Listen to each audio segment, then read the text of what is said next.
on which the report was given, and also the need of the Commission to go very detailed into the report and also make the very interesting recommendations which are far-reaching, and also the approaches of the Commission to go in detail about the consolidation of the fiscal laws. Thank you very much, you being the part of the research team which assisted the Commission. We are all benefited with your presence this morning. You shared us a rich experience and also your experiences while drafting the report. Thank you very much once again. Friends, ladies and gentlemen, it's now time to listen our chief guest, Justice Sri Krishna. We are all eagerly waiting to listen to his address.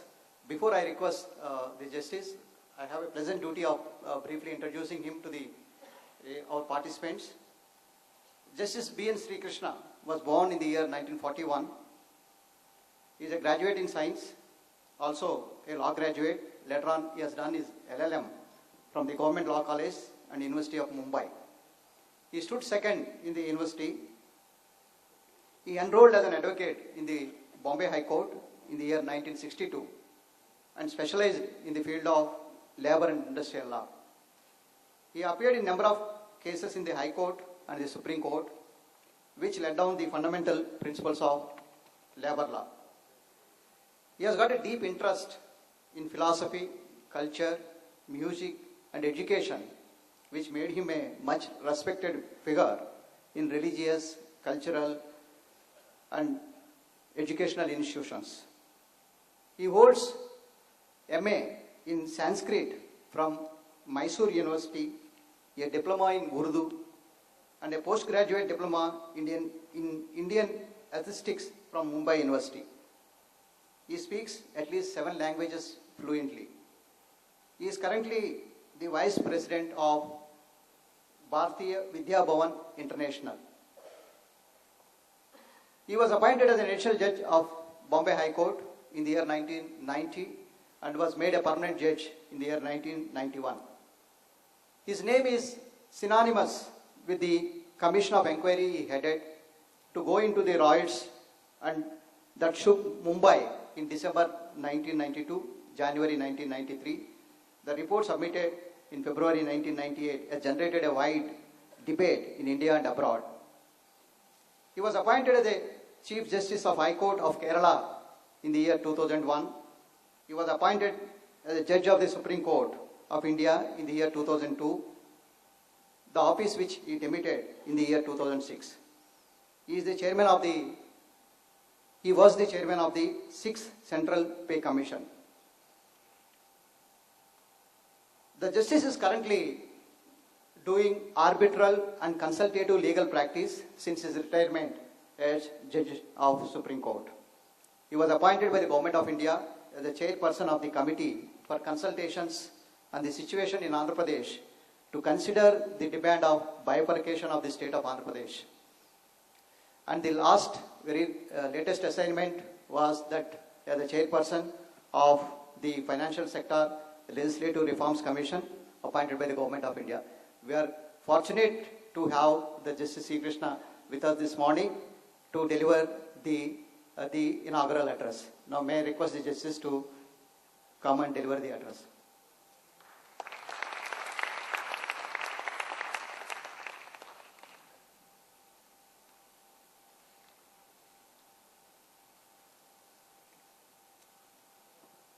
Mr. Atul Mehta, Mr. Ananta Subramaniam, President, Mr. Ashish Chauhan, MD and CEO, Bombay Stock Exchange, Dr. Ajay Shah, and Mr. Sudhir Babu, dear friends. This country had a great poet, philosopher, wise man by the name Kalidasa. Way back, he wrote a brilliant drama by name Vikramorvashiyam. In that he says very pithily something which is applicable even in the year 2013. He says, Purana mityeva nasadhu sarvam, nachapi navyam, nachapi kavyam navamityavadyam, santaha pariksha anyatarad bhajante, murkhaha parapratyayanehi buddhi. says just because something is old and established doesn't mean it is faultless. Or something is produced afresh, don't think it is good. A wise man selects what is good by critically examining it, but a fool relies on what other people tell him and says it is good or bad. Now this came to my experience because all my life I have been doing only commission, more than my judicial work. The very first time I did the Riots Commission in Bombay, after the report was submitted, there was a particular political figure who was named in that, and he was interviewed on the TV. So the interviewer asked him and said, "What is your opinion of the report?" He said, "The report is rubbish, it is useless." So he asked him, "Have you read the report?" He said, "Why do I have to read the report? I know it is rubbish." Unfortunately, nobody told him what Kalidasa had said, in what category he will fall otherwise. So ladies and gentlemen, I am happy that this report is generating debate among the intellectuals who are the cognoscenti with regard to the financial world in this country. I was told at the very beginning that India aims to achieve the financial status of what US is today. Say 15, 20 years down the line, we hope our GDP will be $35 trillion or the equivalent of that. So if that is going to be so, and of course, we are very ambitious. We want to be world leaders. I don't think there is anybody that I have met who says we don't want to be world leaders. We want to be third-class countries and third-class citizens in the third world. So if you want to be so, first question is, you have to attune your mindset, number one. You have to attune your apparatus by which you will achieve this. Wherever I have gone, very wise people, very learned people have asked me this question: why do you have to do this exercise of fixing that is not, that doesn't need fixing? I said, what do you mean by that? They said, hey, look, in 2008 to 2010, there was a world global financial crisis. Did India get singed by it? No. We were quite happy. Nothing happened to us. This was really working in my mind. I said, am I doing something foolish? Sitting here and wasting my time and government's money and the time, precious time of Dr. Ajay Shah and his team, doing something that doesn't, fixing something that doesn't need fixing. So, and then I looked at the countries which were not really affected. One was Canada, the other, of course, was Singapore, and then Australia. To some extent, UK. America was badly hurt, so I said, let's leave America out of it. I made it a point to travel to these countries, interact with the topmost people in the financial field, governors of the central bank, finance ministers and this. And everywhere I posed them this question. And their answer was very illuminating to me, and it sort of heartened me up, saying that yes, I'm not in a fool's paradise, I'm doing something useful. Their answer was twofold. One was, whatever reforms you want to make, you do it in peacetime, not under an emergency situation.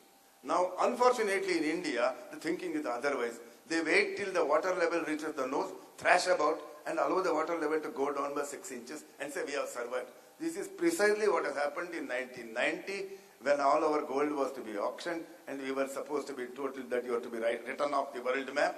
Then we suddenly brought in a whole lot of economic liberalization and we survived. We were able to raise our head above the water level. This is exactly what happened. Very recently we saw, and the credit rating agencies were saying that yours all junk rate. Then we woke up and said, hey, let us do some important things. Do we have to do, if you want to do something useful, restructure the mechanism, do it when you have peace time, when you have ability to think. So, look at what is happening. We built a whole lot of flyovers. We are thinking of the metro, we are thinking of the monorail, which should have been thought of and implemented 25 years ago. Because by the time all this gets implemented, the traffic density would have gone up by 15 times more. So all your bridges, all your transportation mechanisms all get outdated. This is precisely what will be repeated in the financial field unless the powers that be take cognizance of what is happening and act on a war footing and say, yes, let's bring about some reforms. And my other answer to people, the doubting Thomases who have always asked me and say, hey, look, we survived the global emergency, global financial crisis, didn't we? To them I answer and say, yes, if you shut down all the windows and doors of your house, the storm outside will not touch you. You'll say, I survived this storm. But don't forget, somewhere down the line you will suffocate and die. Therefore, it is necessary to keep your options open, necessary to relate to the world outside so that you are not isolated and die a suffocating death. And finally, if you want to compete on the Grand Prix, I can't say my ambassador car is still working. It works. Every time something goes wrong, the mechanic says, "Aaj ye nahi chalta hai, aaj wo nahi chalta hai." But I still take it to him and he repairs it and I run. But I can't run a Grand Prix on that. I can run within the city of Bombay with great difficulty navigating the potholes. But if I had to run a race, I cannot run it. This is exactly what has happened. You want to be a first world leader. You want to compete with America shoulder to shoulder and say, yes, we are equally good. Then we want to have a system which can beat them, if not at least compete with them. Therefore, you have to design your systems today, thinking 15 years down the line what it should be. This was the objective that the Commission set for itself. And with a lot of brainstorming, with a lot of interaction with various experts in the field, with a lot of cognoscenti from here and from abroad, academicians, top industrial captains, everywhere, we have come out with what we thought was the best of the thinking. And then we have formulated in the part of a report and in the form of the financial code. Because this is time not for tinkering, not for a screw here, not for a screw there, a wholesale review of that. This is exactly what was lacking in this country, at least, of course it is lacking in so many other fields. I don't want to go into that, otherwise tomorrow somebody will say, start that commission also, I don't want that. So at least in the financial field it was lacking. Laws were made ages ago when people didn't know what is the today's financial mechanism. Therefore it was necessary to, in fact one of the terms of the commission is restructuring the financial architecture. So restructuring the financial architecture doesn't mean just painting it or tightening putting one brick here and one brick there. It means redesign the whole thing that it can stand for. That's exactly the exercise that we undertook in the commission. That's exactly what we have done. That is exactly what has been presented to the Government of India. Now whether the Government of India accepts it or not, that's not my function. That's not my concern also. Although as a citizen I am concerned. How much time, another question that is asked to me is, hey, where are we going to get talented person to man all these 7 institutions, the FSAT? To that time, I always ask a rhetorical question and say, oh, do we have talented person to man the various other institutions in this country? If the answer is yes, well, there will be some for this also. If the answer is no, are we shutting down all the institutions? Then this will also not come to it. Or do we have talented persons to man the High Court and the Supreme Courts in the country? Or are we going to say, where will you get good judges in this country? Let us shut down the Supreme Court itself. You don't say that, do you? So why do you have to say that about the FSAT? I am sure India can produce intelligent persons who can man the FSAT, who can man the UFA. Why do we assume that the wisdom always resides only in these old brains and not with the young men who are sitting elsewhere? So let's take some kind of a bold step forward, was the philosophy. Though I'm an old man, I was telling these young boys and girls and say, hey, let's do something. Unless you are in a position to take a bold step forward, you will never be able to gain something.